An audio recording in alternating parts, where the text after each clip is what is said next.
வணக்கம்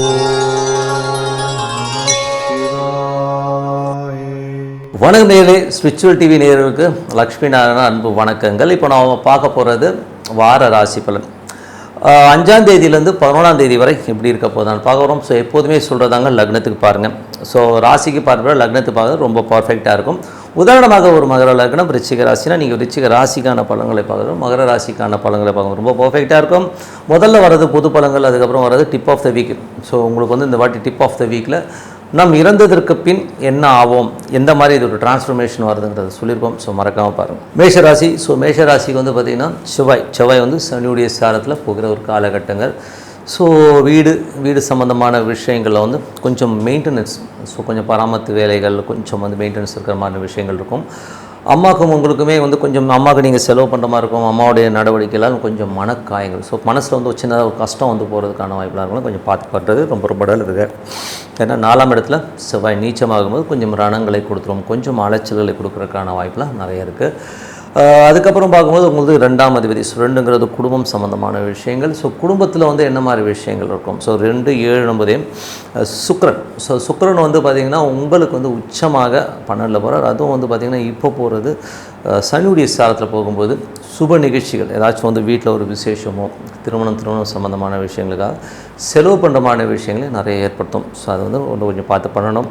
அதுக்கப்புறம் பார்க்கும்போது உங்களுக்கு 3ஆம் அதிபதி. ஸோ 3ங்கிறது வந்து பார்த்திங்கன்னா உங்களது முயற்சிகள். ஸோ முயற்சிகள், இளைய சகோதரம், பக்கத்து வீட்டுக்காரர் எல்லாமே வரும். ஸோ அந்த மாதிரி விஷயங்கள் வந்து புதன் வந்து உங்களுக்கு நீச்சபங்க ராஜயோகமாக இருக்குன்னு சிறப்பான பலன்களை கண்டிப்பாக கொடுத்துரும். ஸோ அது மட்டும் இல்லாமல் உங்களோட முயற்சியில் வந்து பெரிய வெற்றிகள், அதுக்கான நிறைய ட்ராவல் பண்ணுறமான விஷயங்கள்லாம் கண்டிப்பாக கொடுத்துருங்க.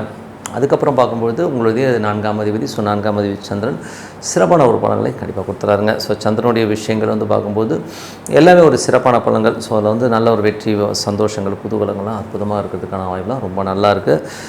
அதுலேயும் பார்க்கும்போது அடுத்த கட்டத்திற்கு மூவ் ஆகிறதுக்கான வாய்ப்புலாம் ரொம்ப நல்லாயிருக்கு. ஸோ கொஞ்சம் சௌகரியங்கள் அதிகமாக இருக்கிறதுக்கான வாய்ப்பு ரொம்ப நல்லா இருக்குங்க. ஸோ அதுக்கப்புறம் பார்க்கும்போது 5ஆம் அதிபதி. 5ஆம் அதிபதியான சூரியன் வந்து உங்களுக்கு உச்சமாக வந்து மேஷத்தில் இருக்கார். அதுவும் சுக்கிரனுடைய இருக்கும்பொழுது குழந்தைகளுக்காக நிறைய செலவு பண்ணுறமான விஷயங்களை கண்டிப்பாக ஏற்படுத்தும். ஏன்னா சூரியன் இப்போ ட்ராவல் பண்ணியிருக்கிறது சுக்கிரனுடைய ஸ்டாரில் போயிட்டு இருக்கும்போது நிறைய செலவுகள், ஸோ சுப நிகழ்ச்சி சார்ந்த செலவுகள், குழந்தைகளுக்கான செலவுகள் இதெல்லாம் நடக்கிறதுக்கான நிறைய இருக்குது.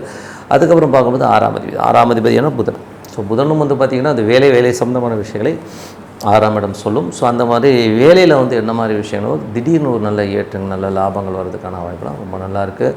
அதுக்கப்புறம் 7ஆம் அதிபதியான சுக்கிரன். ஸோ 7ஆம் அதிபதியான சுக்கிரன் வந்து 12ல் இருக்கும்போது நிறைய அலைச்சல் இருக்குது. சுப நிகழ்ச்சிகளுக்கான ஒரு அலைச்சல்களை கண்டிப்பாக கொடுத்துருங்க. கணவன் மனைவிக்கு நடுவில் வந்து கொஞ்சம் ட்ராவல் அதிகமாக, ஸோ நீங்கள் நீங்கள் வந்து வேலை விஷயமாக வெளியூர் பிரயாணம் பண்ணுறது, அந்த மாதிரி விஷயங்கள்லாம் நிறைய நடக்கிறதுக்கான வாய்ப்புலாம் நிறைய இருக்குது. ஸோ பணம் வருமானம், நல்ல ஒரு பணம் வர்றதுக்கான வாய்ப்பும் ரொம்ப நல்லாயிருக்கு. ஏன்னா சனி சுக்கிரனுடைய காம்பினேஷன்ஸ் இருந்தாலே வந்து ஒரு பெரும் பணம் ஹேண்டில் பண்ணுறமான விஷயங்கள்லாம் ரொம்ப அற்புதமாக இருக்கும். பட் அலைச்சல் இருக்குன்னா கண்டிப்பாக அலைச்சல் நிறைய இருக்கும். வியாபார ரீதியான விஷயங்கள், நிறைய பிரயாணம் பண்ணுறமான விஷயங்கள்லாம் கண்டிப்பாக இருக்கும். அதுக்கப்புறம் 8ஆம் அதிபதியான செவ்வாய் 4ல் இருக்கும்போது தாயாரோட உடல்நலம் சம்மந்தமான விஷயங்கள் ரொம்ப கவனமாக இருக்கணும். ஸோ அம்மா கூட செல்லாமல் ஹாஸ்பிட்டல் போகிறது, இல்லை வீடு சம்மந்தமான விஷயங்களில் கொஞ்சம் அலைச்சலாக இருக்கிறது, வண்டி வாகனம் சம்மந்தமான விஷயங்கள் கொஞ்சம் அலைச்சல் இருக்கிறதுக்கான வாய்ப்புலாம் நிறைய இருக்குது. ஸோ அதெல்லாம் கொஞ்சம் பார்த்து பண்ணிக்கணுங்க. அதுக்கப்புறம் வந்து 9ஆம் அதிபதி. ஸோ 9ஆம் அதிபதியான குரு. ஸோ குரு வந்து பார்த்திங்கன்னா உங்களுக்கு வந்து 2ல் இருக்கார். அதுவும் செவ்வாயுடைய சாரத்தில் போகும்போது வீடு, சொத்துக்கள், அந்த மாதிரி விஷயங்கள் வந்து நிறைய தந்தை சம்மந்தமான சொத்துக்களும் அப்பாவுடைய பூர்வீக சொத்துக்கள் சம்மந்தமான விஷயங்களில் கொஞ்சம் மனக்கலக்கங்கள், டென்ஷன்ஸ் இருக்கும். கொஞ்சம் அம்மா அப்பா கிட்ட பேசும்போது கொஞ்சம் கவனமாக பேசுறது ரொம்ப நல்லது. மற்றபடி வந்து பார்த்திங்கன்னா வெளிநாட்டில் இருக்கிறவங்க, ஸோ வெளிநாட்டில் இருக்கிறவங்க சின்னதாக ஒரு மன உளைச்சல் இருக்கும். ஐயோ நம்ம கொஞ்சம் கம்ஃபர்ட் ஜோனில் இல்லையோ, நம்ம ஊரில் இருந்தாலும் நல்லா இருந்திருக்குமோ, இங்கே வந்து கொஞ்சம் மாட்டிக்கிட்டோமோங்கிற மாதிரி ஃபீலை கண்டிப்பாக ஏற்படுத்தும். ஸோ அது வந்து கொஞ்சம் அந்த செவ்வாய்ங்கிற ஸ்டாரில் போகிறதுனால அப்படி தான் இருக்கும், கொஞ்சம் கவனமாக இருக்கணும். அதுக்கப்புறம் பார்க்கும்போது ஏன்னா வந்து வெளிநாட்டில் இருக்கும்போது ஒரு மன உளைச்சலை கண்டிப்பாக ஏற்படுத்திடும். அதே மாதிரி அப்பாவுடைய உறவுகள், ஸோ அப்பா சார்ந்த உறவுகள் வந்து நமக்கு ஒரு மனக்காயங்கள் இருக்கும், கண்டிப்பாக ஏற்படுறதுக்கான வாய்ப்புலாம் நிறைய இருக்குது. அப்பாட்ட பேசும்போது பழகும்போது கொஞ்சம் கவனமாக இருக்குங்க. அதுக்கப்புறம் 10ஆம் அதிபதி. ஸோ 10ஆம் அதிபதியான சனி. ஸோ 10ஆம் அதிபதியான சனி வந்து பார்த்திங்கன்னா உங்களுக்கு 12ல் இருக்கும். தொழில் ரீதியான விஷயங்கள் நிறைய அலைச்சல், நிறைய பணம் சம்மந்தமான விஷயங்கள் வந்து கொஞ்சம் அலைச்சல் ஜாஸ்தி இருக்கும். தொழில் ரீதியான விஷயம் வளர்ச்சி இருக்குன்னா வளர்ச்சிகள்லாம் இருக்கும், பட் இருந்தாலும் வந்து எமோஷன்ஸ் ஜாஸ்தி இருக்கிறதுக்கான அலைச்சல்கள் நிறைய அடுத்த கட்டத்துக்கு போகிறதுக்கான வாய்ப்புகளுக்காக நிறைய வந்து செலவு பண்ணுற மாதிரி விஷயங்களாலும் கொஞ்சம் கவனமாக இருக்கணும். அதுக்கப்புறம் பார்க்கும்போது உங்களுக்கு 11ஆம் அதிபதி வந்து 12ல் இருக்கும்போது இளைய சகோதரருக்கு மூத்த சகோதரரும் ரொம்ப சூப்பராக இருக்கும். ஸோ மூத்த சகோதரர் வந்து அடுத்த கட்டத்தில் போவதற்கான வாய்ப்பு ரொம்ப நல்லாயிருக்கு. ஸோ எல்லாமே நல்லாயிருக்கும். 12ல் உள்ள வந்து கிரகம் வந்து குரு. 12ல் வந்து நிறைய கிரகம் இருக்கும்போதே என்ன ஆகும்னா உங்களுக்கு வந்து தூக்கம் இருக்காது. ஸோ தூக்கம் இல்லாமல் கொஞ்சம் இந்த ரெஸ்ட்லெஸ்ஸாக இருக்கிற மாதிரி ஃபீலை கண்டிப்பாக ஏற்படுத்தும். ஸோ அதனால் அந்த மாதிரி விஷயங்களை கொஞ்சம் கவனமாக இருக்கிறது ரொம்ப ரொம்ப நல்லதுங்க. ஸோ இதெல்லாம் ஒரு கேல்குலேஷன்ஸ். ஸோ இந்த கேல்குலேஷன்ஸ்லாம் வந்து கொஞ்சம் ப்ளஸ் அண்ட் மைனஸ் எது இருக்கணும் சும்மா நோட் பண்ணி வச்சுட்டு நீங்கள் கரெக்டாக அப்ளை பண்ணிங்கன்னா ரொம்ப சூப்பராக இருக்கும். கண்டிப்பாக அப்ளை. ரிஷபராசி. ஸோ ரிஷபராசிக்கு வந்து பார்த்திங்கன்னா உங்களுக்கு ராசி அதிபதி சுக்கிரன் வந்து பார்த்திங்கன்னா உங்களுக்கு வந்து 11ல் இருக்கிற அது உச்சமாக சனியுடைய இருக்கும்போது ஒரு பெரும்பணம் ஹேண்டில் பண்ணுற மாதிரி விஷயங்கள் கண்டிப்பாக இருக்கும். அதே கூட வந்து நிறைய கிரகங்களும் சின்ன சின்ன கன்ஃபியூஷன்ஸ் இருக்கும். வேலையில் வந்து அடுத்த கட்டத்திற்கு போகிறதுக்கான வாய்ப்புலாம் ரொம்ப நல்லாயிருக்கு. ஸோ 6ஆம் இடமும் சம்மந்தப்படும் போது நல்ல வேலையில் நல்ல ஏற்றங்கள் நல்ல லாபங்கள் வரதுக்கான வாய்ப்புலாம் ரொம்ப நல்லாயிருக்கு. ஃப்ரெண்ட்ஸுங்களோட கொஞ்சம் ஜாலியாக இருக்கிறது ஃபன்னாக இருக்கிறதுக்கான விஷயங்கள்லாம் கண்டிப்பாக இருக்கும். ஸோ அதெல்லாமே ரொம்ப சூப்பராக இருக்குது. அதுக்கப்புறம் பார்க்கும்போது உங்களுக்கு 2ஆம் அதிபதி. ஸோ 2ஆம் அதிபதியான புதன் வந்து 11ல் இருக்கும்போது ஒரு நீச்சபங்க ராஜயோகம் போது ஒரு பெரிய லெவலில் ஒரு மாற்றங்கள் நல்ல ஏற்றங்கள் வரதுக்கான ரொம்ப நல்லாயிருக்கு. ஸோ அதுவுமே ரொம்ப சூப்பர். அதுக்கப்புறம் பார்க்கும்போது 3ஆம் அதிபதி சந்திரன் ரொம்ப சிறப்பான விஷயங்கள் நல்ல ஏற்றங்களையும் நல்ல லாபங்களையும் கொடுக்கறதுக்கான வாய்ப்புலாம் ரொம்ப நல்லாயிருக்கு. ஸோ இதில் வந்து பார்த்திங்கன்னா அடுத்த கட்டத்திற்கான ஒரு மூமெண்ட்லாமே ரொம்ப நல்லாயிருக்கும். ஸோ அது வந்து ரொம்ப பெரிய ப்ளஸ் அமைஞ்சு ஒரு அடுத்த ஒரு லெவலில் வந்து முன்னேறதுக்கான வாய்ப்புலாம் ரொம்ப நல்லாயிருக்கு. ஸோ அதெல்லாமே ரொம்ப சிறப்பு தான். அதுக்கப்புறம் பார்க்கும்போது உங்களுடைய 4ஆம் அதிபதியான சூரியன். ஸோ 4ஆம் சூரியன் வந்து 12ல் இருக்கும்போது தாயார் சம்மந்தமான விஷயங்கள் வந்து நம்ம கொஞ்சம் செலவுகள் அதிகமாக இருக்கிறதுமான ஃபீலிங் கண்டிப்பாக ஏற்படுத்தும். ஸோ கொஞ்சம் செலவுகள் ஏற்படலாம். சில நேரங்களில் வந்து கொஞ்சம் அலைச்சல்கள். ஸோ நிறைய அலைச்சல்கள் வீடு சொத்துக்கள் சம்மந்தமான விஷயங்கள் வண்டி வாகனம் சம்மந்தமான விஷயம் கொஞ்சம் விரயங்களோ கொஞ்சம் அதுக்கான விஷயங்கள் நடக்கிறதுக்கான நிறைய இருக்குது. ஸோ மற்றபடி லாபம் இருக்குமான லாபம்லாம் இருக்கும். ரியல் எஸ்டேட் துறையில் இருக்கிறவங்க வந்து எதிர்பார்க்காம திடீர் லாபங்கள் வரதுக்கான ரொம்ப நல்லா இருக்குது. அதுக்கப்புறம் பார்க்கும்போது ஒரு 5ஆம் அதிபதியான புதன். ஸோ 5ங்கிறது வந்து குழந்தைகள் சம்மந்தமான விஷயங்களே பேசும். ஸோ குழந்தைகளோட வளர்ச்சி வந்து அபரிதமாக இருக்கும். குழந்தைகள் அடுத்த கட்டத்துக்கு முன்னேறது திடீர்னு புத்திசாலித்தனமாக ஒரு சில விஷயங்கள்லாம் பண்ணி நம்மளை வந்து அப்படியே பிரமிக்க வச்சுருவாங்க. ஸோ அதெல்லாமே ரொம்ப நல்லாயிருக்கும். அதுக்கப்புறம் 6ஆம் அதிபதி. ஸோ 6ஆம் அதிபதியான சுக்கிரன். ஸோ 6ஆம் அதிபதியான சுக்கிரனும் உச்சமாக இருக்கும். வேலையில் நல்ல ஏற்றங்கள் நல்ல லாபங்கள் நம்ம எதிர்பார்த்ததோட ஒரு பெரிய புதிய வேலைகள் சில பேர் கிடைக்கலாம். ஒரு ஜாப் இல்லாதவங்க வந்து புதிய ஜாப் கிடைக்கிறதுக்கான ரொம்ப நல்லாயிருக்கும். ஸோ அதெல்லாமே ரொம்ப நல்ல விஷயங்கள். அதுக்கப்புறம் பார்க்கும்போது உங்களுக்கு 7ஆம் அதிபதியான செவ்வாய் வந்து பார்த்திங்கன்னா உங்களுக்கு வந்து 3ல் நீச்சமாக இருக்கும். நிறைய சந்தேகங்கள் ஏதாச்சும் தேவையில்லாத ஒரு விஷயத்தை மண்டையில் போட்டு வளர்ட்டிக்கிட்டு ஒரு சின்ன சின்ன சந்தேகங்கள்லாம் வரதுக்கான வாய்ப்புகள் ரொம்ப கவனமாகணும். ஏன்னா சந்தேகப்படும் போது நம்ம மன உளைச்சல் ஆட்டோமேட்டிக்காக வரும். ஸோ அதனால் கொஞ்சம் கவனமாக இருந்துக்கணும். அதுக்கப்புறம் பார்க்கும்போது உங்களுக்கு 8ஆம் அதிபதியான குரு. ஸோ குரு வந்து பார்த்திங்கன்னா உங்களுக்கு வந்து ராசியிலேருந்து செவ்வாயோட சாத்தில் போகும்போது கொஞ்சம் நிறைய பெரிய ஒரு எதிர்பார்ப்பு இருந்து அது நடக்காமல் போச்சோ அப்படிங்கிற ஒரு ஃபீல் இருக்கும். ஸோ என்னடா அது இப்படி ஆகிடுச்சுங்கிற மாதிரி சுப நிகழ்ச்சி சார்ந்த விஷயத்துக்காக கொஞ்சம் அலைச்சல் நிறைய ட்ராவல் பண்ணுற மாதிரி இருக்கும். சில பேருக்கு அதனால் ஒரு சின்ன மன உளைச்சல் வரதுக்கான வாய்ப்பு இருக்கும். கொஞ்சம் கவனமாக இருக்கணும். அதுக்கப்புறம் பார்க்கும்போது உங்களுக்கு 9ஆம் அதிபதி. ஸோ 9ஆம் அதிபதி சனி வந்து 11ல் இருக்கும்போது வெளிநாட்டில் இருக்கும்போது ஒரு பெரும் பணம் பெரிய விஷயங்கள் நடக்கிறதுக்கான வாய்ப்பு ரொம்ப நல்லாயிருக்கும். திடீர்னு ஒரு அதிர்ஷ்டம் மூலியமாக ஒரு பெரிய பணம் வருது. அப்பா சம்மந்தமான விஷயங்கள் பெரும் பணம் எல்லாமே ரொம்ப அற்புதமாக இருக்கும். 10ஆம் அதிபதி உங்களுக்கு 11ல் இருக்கும்போது தொழில் ரீதியான விஷயங்களே பெரிய பணம் வரதுக்கான வாய்ப்பு நல்ல அதிர்ஷ்டங்கள் பெரிய லெவலில் இன்னும் வரதுக்கான வாய்ப்பு ரொம்ப நல்லா இருக்குங்க. அதுக்கப்புறம் வந்து 11ஆம் அதிபதி வந்து உங்களுக்கு வந்து ராசியிலே இருக்கும்பொழுது பெரிய லாபங்களை தேடி நம்ம என்ன சொல்லும். பட் என்னென்னா பியாண்ட் தி லெவல் ஒரு பெரிய அளவில் வந்து ரொம்ப கொஞ்சம் பேராசையாக கூட இருக்கலாம். ஸோ அந்த மாதிரி விஷயங்கள் இருக்கணும். கொஞ்சம் கவனமாக இருக்கிறது ரொம்ப ரொம்ப நல்லதுங்க. ஸோ கொஞ்சம் பார்த்து கவனமாக ஹேண்டில் பண்ணுங்கள். மற்றபடி என்னங்க என்னை பொறுத்தவரை இதெல்லாம் ஒரு கேல்குலேஷன்ஸ் ஒரு ப்ளஸ் அண்ட் மைனஸஸ் இருக்கிறது தான் வாழ்க்கை. அது வந்து நம்ம கரெக்டாக அப்ளை பண்ணிங்கன்னா கண்டிப்பாக சூப்பராக இருக்குங்க. மிதுன ராசி. ஸோ மிதுன ராசிக்கு வந்து பார்த்திங்கன்னா உங்களுக்கு ராசி அதிபதி புதன் வந்து பார்த்தோம்னா 10ல் இருக்கார். ஸோ 10ல் வந்து அது நீச்சபங்க ராஜயோகமாக இருக்கும்பொழுது ஒரு அறிவுபூர்வமாக நிறைய திட்டங்கள் போட்டு அது வந்து பெரிய ப்ளஸ் ஆகி ஒரு பெரிய லெவலில் முன்னேறதுக்கான ரொம்ப நல்லாயிருக்கு. ஸோ அதெல்லாமே ரொம்ப நல்ல விஷயங்கள் தான். அதுக்கப்புறம் உங்களுக்கு 2ஆம் அதிபதியான சந்திரன் சிறப்பான விஷயங்கள் நல்ல ஏற்றங்கள் நல்ல லாபங்கள் அதுக்கான ரொம்ப நல்லாயிருக்கு. ஸோ அதெல்லாமே ரொம்ப சூப்பர் தான். அதுக்கப்புறம் பார்க்கும்போது குடும்பத்துக்கு தேவையான பணம் வசதிகள்லாம் வரதுக்கான ரொம்ப நல்லாயிருக்கு. 3ஆம் அதிபதியான புதன். ஸோ 3ஆம் அதிபதியான புதன் வந்து பார்த்திங்கன்னா உங்களுக்கு 10ல் இருக்கும்போது வேலையில் நிறைய மாற்றங்கள் நிறைய சேஞ்ச் ஓவர் பண்ணுவீங்க. சில நேரங்கள் வந்து நிறைய ட்ராவல் பக்கத்து ஊர் அங்கங்கே வந்து ட்ராவல் பண்ணுற மாதிரி விஷயங்கள் வேலை விஷயமாக நிறைய அலைச்சல் இருக்கிறதுக்கான நிறைய இருக்குது. அதுக்கப்புறம் பார்க்கும்போது ஒரு 5ஆம் அதிபதியான சுக்கிரன். ஸோ 5ஆம் அதிபதி சுக்கிரன் வந்து உங்களுக்கு வந்து 10ல் இருக்கும்போது குழந்தைகளோட வளர்ச்சி நடக்கும். குழந்தைகளோட நடவடிக்கைகள் குழந்தைகள் பெரும் பணம் சம்பாதிக்கிறதுக்கான வந்து அவங்க ஏதாச்சும் ப்ரொஃபஷனலாக செட்டில் ஆகணும்னா அவங்க குழந்தைங்க செட்டில் ஆகிறதுக்கான ரொம்ப நல்லாயிருக்கு. அதே நேரத்தில் வந்து தொழில் ரீதியான விஷயம் ரொம்ப கவனமாக இருக்கணும். நிறைய தொழில் வாய்ப்புகள் பெருசாக வர மாதிரி இருக்கும். பட் அதில் வந்து திடீர்னு வந்து மாட்டிக்கிறதுக்கான கொஞ்சம் கவனமாக இருக்குது ரொம்ப ரொம்ப நல்லது.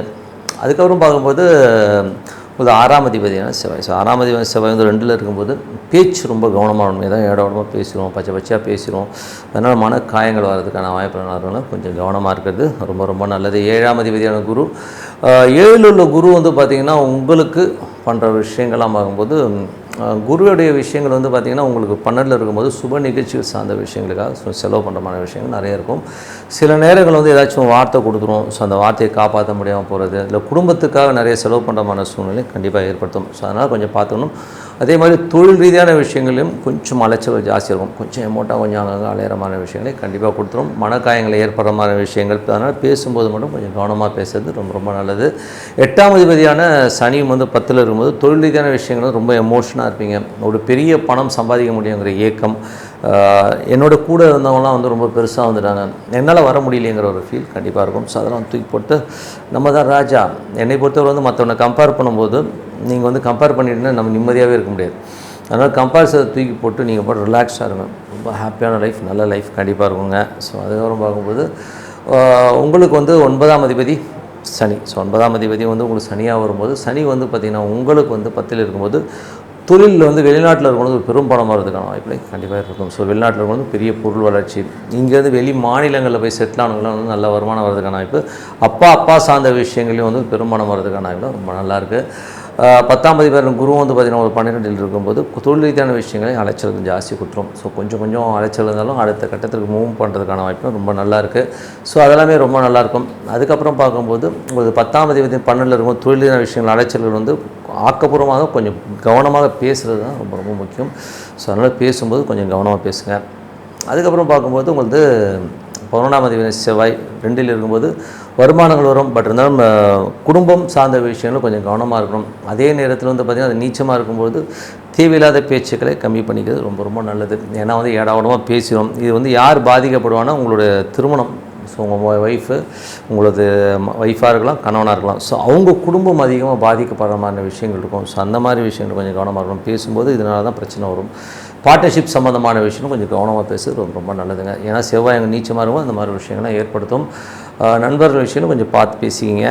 அதுக்கப்புறம் பார்க்கும்போது உங்களுக்கு 12ஆம் அதிபதி சுக்கிரன் வந்து பார்த்திங்கன்னா 10ல் வந்து உச்சமாக அது பரிவர்த்தனை வந்து 12லேயே வரும்பொழுது குழந்தைகளுக்காக நிறைய கடன் வாங்குறது, குழந்தைகளுக்கான கொஞ்சம் செலவுகளை அதிகமாக பண்ணுங்கள். ஸோ மற்றபடி எல்லாமே செலவு தான். ஸோ என்னை பொறுத்தவரை இது ஒரு கால்குலேஷன்ஸ், நீங்கள் ப்ளஸ் அண்ட் மைனஸஸ் எது இருக்குன்றதை வந்து கரெக்டாக பாயிண்ட் அவுட் பண்ணி பார்த்தீங்கன்னா ரொம்ப சிறப்பாக இருக்கும். Tip of the week. So tip of the வீக்கில் வந்து பார்க்க போகிறதுனா இறப்பு. ஸோ எல்லோருக்குமே வந்து பார்த்தா இறப்புங்கிறது என்னைக்காச்சும் வரணும், கண்டிப்பாக வரப்போகிறோம். ஸோ இறந்த பிறகு நமக்கு வந்து நம்ம என்ன ஆகும் அப்படிங்கிறது தான். ஸோ எப்போதுமே பார்த்திங்கன்னா இறந்ததுக்கப்புறம் அந்த ஆத்மா வந்து அந்த வீட்டுக்குள்ளேயே தான் இருக்கும் ஒரு பர்டிகுலர் ட்ரேட் வரை. ஸோ குறைஞ்சபட்சம் 2 மாதங்கள். ஸோ நிறைய இடங்கள் வந்து 2 மாதங்கள்ன்றது வந்து ஜென்ரலாக இருக்கும். சில இடங்களில் 4 மாதங்கள், ஒரு சில கட்டங்களில் மட்டும் 6 மாதங்கள் வந்து அந்த ஆத்மா வந்து அந்த வீட்டில் தான் இருக்கும். ஸோ அப்போ நம்ம என்ன பண்ணுவோன்னா அதுக்கு தான் வந்து அது இறந்த அந்த நட்சத்திரம் எங்கே வருதோ ஸோ அதுக்கான வீடை மூடி வைக்கிறதுன்னு வாங்க. அந்த காலத்தில் பெரிய வீடாக இருக்கும், அந்த ரூம் அவர் யூஸ் பண்ண ரூமை மூடி வச்சுருவாங்க, விளக்கேற்றி வச்சுட்டே இருப்பாங்க, அவர் யூஸ் பண்ண துணியை வைப்பாங்க.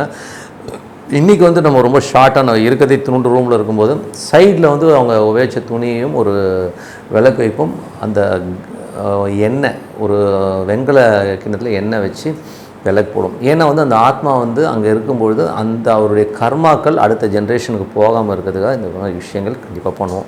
ஸோ இது வந்து மூடுறதுனும். ஸோ அது வந்து ரொம்ப நல்லா ஒர்க் ஆகும். ஸோ இறந்த பிறகு என்ன ஆகும்? ஸோ இறந்த பிறகு பார்த்திங்கன்னா நம்ம ஒரு சட்டையை கழட்டிட்டு வேற ஒரு உடம்புக்கு ட்ரான்ஸ்ஃபர் ஆகிறது தான் வந்து நடக்க போகிற ஒரு விஷயம். ஸோ அது வந்து எப்படி நடக்கும் நமக்கு தெரியுமானா கண்டிப்பாக தெரியும். இதுக்கான ஆதாரங்கள் வந்து நிறைய புக்ஸில் வந்து கண்டிப்பாக இருக்குங்க. என்ன மாதிரி விஷயங்களை நம்ம ஆதாரமாக பார்க்கலாம் அப்படின்போது இதில் வந்து முக்கியமாக வந்து பார்த்திங்கன்னா யோகானந்தருடைய ஒரு புக் இருக்குது. அதில் வந்து பார்த்திங்கன்னா ஒரு யோகியின் சுயசரிதைங்கிற ஒரு புக்கில் வந்து ஒரு சாப்டர் வரும். அதில் வந்து பார்த்திங்கன்னா அந்த குரு இறந்துருவார். ஸோ குரு இறந்ததுக்கப்புறம் ஒரு காலகட்டத்திற்கு அப்புறம் அந்த குரு வந்து ஒரு ஒளி வடிவமாக அவர்கிட்ட முன்னாடி தோண்டி பேசுவாருங்க. ஸோ அந்த எபிசோடு வந்து ரொம்ப சூப்பராக இருக்கும். யோகியின் சுயசரிதை புக்கே வந்து ரொம்ப சூப்பரான புக்கு. ஸோ அதில் அந்த ஒரு பார்ட்டில் வந்து பார்த்திங்கன்னா அப்போ சொல்லுவார். அப்போ வந்து அவர் என்ன சொல்லுவார்னா, நீ பாடுறா உலகங்கிறது வந்து நம்ம வந்து நினச்சிட்ருக்கோம் இதுதான் உலகம், இதுக்குள்ளே தான் இருக்கிறோன்னு. பட் நம்ம ஒரு சூரிய குடும்பத்தில் இருக்கோம். இப்போ இது நடுவில் சூரிய குடும்பம் நிறைய கிரகங்கள் இருக்கு இல்லையா? ஸோ அந்த மாதிரி நிறைய சூரிய குடும்பங்கள் இருக்குது. ஸோ இந்த நிறைய சூரிய குடும்பங்களுக்கு நடுவில் ஒரு நடுபிம்பமாக ஒரு பெரிய ஒரு ஒளி வட்டம் இருக்குது. ஓகே, ஓகேங்களா. ஸோ அந்த ஒளிவட்டம் தான் வந்து பரம்பொருள் அப்படிங்கிற விஷயத்தை அவர் சொல்வார். அப்போது நம்ம பிறந்தவருங்க என்ன பண்ணணும் அப்படின்போது நல்ல எண்ணங்கள் நல்ல விஷயங்களும் போது ஒரு ஸ்டெப்லேருந்து அடுத்த ஸ்டெப்புக்கு முன்னேறி போவாங்க. ஒரு உலகமாக ட்ரான்ஸ்ஃபர் ஆகி ஃபைனலாக அந்த பரம்பொருளோட இணையிறது தான் வந்து லைஃபுடைய ஒரு கோலாக இருக்கும். அதுதான் வந்து ஒரு ஆன்மா வந்து முக்தி அடைகிறது அப்படிங்கிறது சொல்லுவோம். என்லைட்மெண்ட்டுங்கிறது அது இறைவனோடு ஒன்று சேருதுன்னு சொல்லலாம். நிறைய பழைய புத்தகங்களில் பழைய அந்த ஞான நூல்கள்லாம் வந்து அந்த விஷயங்களே சொல்லியிருப்பாங்க. இறைவனோட ஒன்றுதல் சொன்னால் அது வந்து இப்படி தான் நடக்கும் அப்படிங்கிறது வந்து அவர் வந்து சொல்கிறதை வந்து அவர் அழகாக வந்து அந்த புக்கில் வந்து பதிவு பண்ணியிருக்காங்க. அதில் நமக்கு என்ன தெரியுதுன்னா, நம்ம வந்து இந்த நமக்கு மனித பிறவிக்கு மட்டும் கிடைச்ச ஒரு நல்ல விஷயம் என்னென்னா, நம்ம வந்து அவங்களுடைய வாழ்கிறது மட்டும் இல்லாமல் நம்ம அடுத்த லெவலுக்கு போகிறது நம்மளால் தான் முடியும். ஒரு நாயாவோ நரியாவோ வேற ஒரு ஜீவராசியாவோ புழு பூண்டு இந்த மாதிரி ஒரு புழுவாகலாம் பிறந்தோம்னா நமக்கு அந்த அறிவு இருக்காது. ஸோ அப்போது நம்ம என்ன பண்ணணும்னா, நமக்கு அந்த அறிவுக்கான விஷயங்கள் தேடல்கள்லாம் வந்து நமக்குள்ள வந்து நம்ம மனிதர்களுக்கு தான் இது சாத்தியம். ஸோ நம்ம இந்த பூமியில் வாழும்போதே குடும்பத்திற்காக உழைக்கிறோம், எல்லாருக்குமே சாப்பாடு போடணும், இவங்களுக்கு கட்டி கொடுக்கணும், குழந்தைங்களுக்கெல்லாம் படிப்பு கொடுக்கணுன்றதெல்லாம் விஷயம்லாம் தாண்டி நம்மளை வந்து வேறு ஸ்டேஜுக்கு மாற்றணும். அதுக்கு தேவை என்னென்னா நல்ல ஒரு மெடிடேஷன், சாண்டிங் இந்த மாதிரி விஷயங்களையும் நம்ம கண்டிப்பாக ஏற்படுத்தணும். மனசு அமைதி ஆக ஆக நீங்கள் வந்து லைஃப்பை வந்து ரொம்ப ஈஸியாக புரிஞ்சுப்பீங்க. ஸோ இதுக்காக வந்து நீங்கள் கோயிலுக்குள்ளே சுற்றணும், அந்த கோயில் இந்த கோயிலெலாம் சுற்றினா தான் ஞானம் கிடைக்கும்னா அப்படிலாம் கிடையாதுங்க. ஒரு அமைதியான ரூமு. ஸோ அமைதியான ரூமில் வந்து உங்கள் மனசை பக்குவப்படுத்துங்க. நிறைய பயிற்சிகள் இருக்குது. ஸோ இந்த மாதிரி பயிற்சிகள் வந்து நீங்கள் பண்ணும்போதே ஆட்டோமேட்டிக்காக தெரியும். ஸோ அப்படி பண்ணும்போது ஒரு அமைதியான இடத்துல உட்காந்து உடைய மனசை அமைதிப்படுத்தும் போது உங்களுக்கு உடல் தனியாக உள்ளம் தனியாக பிரியறதை கூட சம்டைம் நீங்கள் பார்க்க முடியும். ஸோ அவ்வளோ ஒரு பெரிய மேஜிக்லாம் இருக்குது. ஸோ அதனால் இறந்ததுக்கப்புறம் உங்களது ஆன்மா வந்து இறைவனை தேடி போகணுன்னா நீங்கள் கண்டிப்பாக வந்து ஒரு மெடிடேஷன், சாண்டிங், நல்ல ஒரு இறைவனோட ஒன்றுதலை வந்து ஸ்டார்டிங்கை ஏற்படுத்திட்டிங்கன்னா இருந்ததுக்கப்புறம் ஒரு இறைவனோட ஐக்கியமாகிற ஒரு நல்ல ஒரு ஆன்மாவாக நீங்கள் மாற முடியும். இது வந்து யோகி இன் சுயசரிதங்கிற ஒரு புக்கில் ஒரு சாப்டராக வந்திருக்கு. நீங்கள் முடிஞ்ச அதை வாங்கி படித்து கூட பாருங்கள். ரொம்ப சூப்பரான ஒரு விஷயம். ஸோ இறப்புங்கிறது இப்படி தான் இருக்கும். ஸோ அதனால் வந்து எல்லோருமே வந்து இறைவனை தேடுவோம். இறைவனுக்காக ஒரு அமைதியான ரூமில் வந்து ஒரு டெய்லி ஒரு 15 நிமிஷம் பண்ணி பாருங்கள், ரொம்ப சூப்பராக இருக்கும். ஸோ இன்னொரு முக்கியமான விஷயம் என்னென்னா, நம்ம வந்து ஒரு வெப்சைட் ஆரம்பிச்சிருக்கோம். ஸோ masterlakshmi.comனு ஒரு வெப்சைட் இருக்குது. ஸோ அதில் வந்து போய் பாருங்கள். ஸோ அதில் வந்து பார்த்திங்கன்னா அஸ்ட்ராலஜி ப்ரெடிக்ஷன்ஸ் இந்த மாதிரி விஷயங்களை பற்றி சொல்லியிருக்கோம். விருப்பப்பட்டவங்க கண்டிப்பாக காண்டாக்ட் பண்ணலாம். ஸோ எல்லாமே நல்லபடியாக நடக்க இறைவனுடைய பிரார்த்தனை ரொம்ப ரொம்ப அவசியம். மனதார இறைவனை வந்து பிரார்த்தனை பண்ண கண்டிப்பாக நம்ம அடுத்த லெவல் போகிறதுக்கான ரொம்ப சிறப்பாக இருக்கும்.